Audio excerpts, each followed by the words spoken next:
ஓம் சாய்ராம், ஜெய் சாய்ராம். சாய் பிள்ளைகளுக்கு அனைவருக்கும் அன்பு வணக்கங்கள்.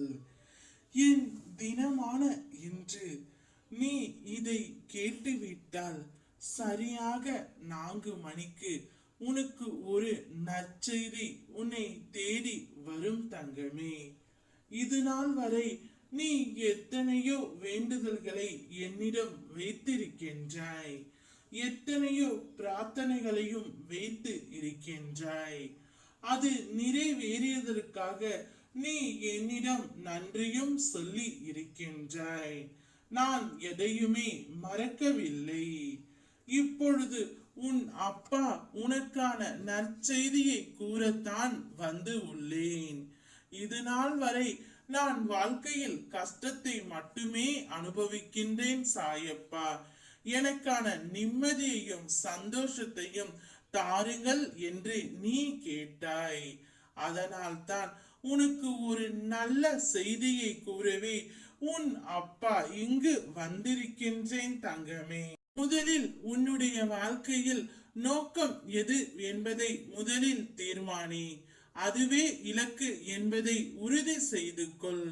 கையில் பணம் இல்லையே, உடலில் வலுவில்லையே, உதவி செய்ய நண்பர்கள் இல்லையே என்றெல்லாம் யோசித்து நேரத்தை வீணாக்காதே. எதற்கும் பயப்படாதே, தயங்காதே. இலக்கை நோக்கி அடியெடுத்து வை. தொடர்ந்து முன்னேறு.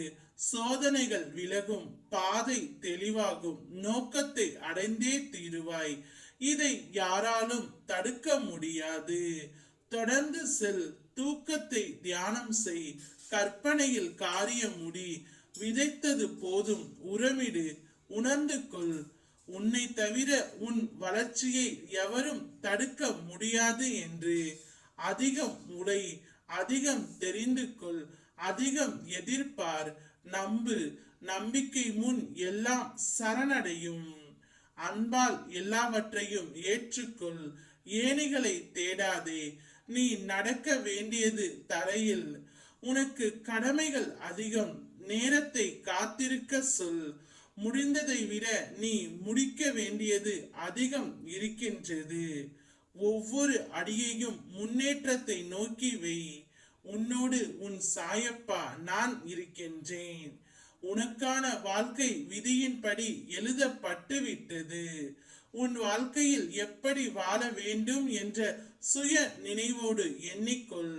உனக்குள் ஒரு லட்சியத்தை உருவாக்கி அதன் மேல் தீராத ஆசைகள் வளர்த்து வைத்துக்கொள். தோல்விகள் பல தடவை தடையாக வந்தாலும் சோர்ந்து விடாதே. தோல்வியே உன் வெற்றிக்கு முதல் படிக்கட்டு. துணிந்து செயல்படு. வெற்றியின் இலக்கை நீ அடைவாய். என்னுடைய அருளால் வாழ்வின் வெற்றிக்கு இலக்கை நான் அடைய செய்வேன்.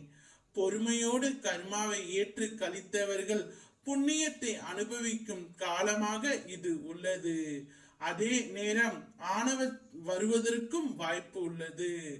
ஆணவத்தால் தவறு செய்யாமல் நிதானமாக இருந்தால் நீண்ட பலனை நீ அனுபவிக்கலாம்.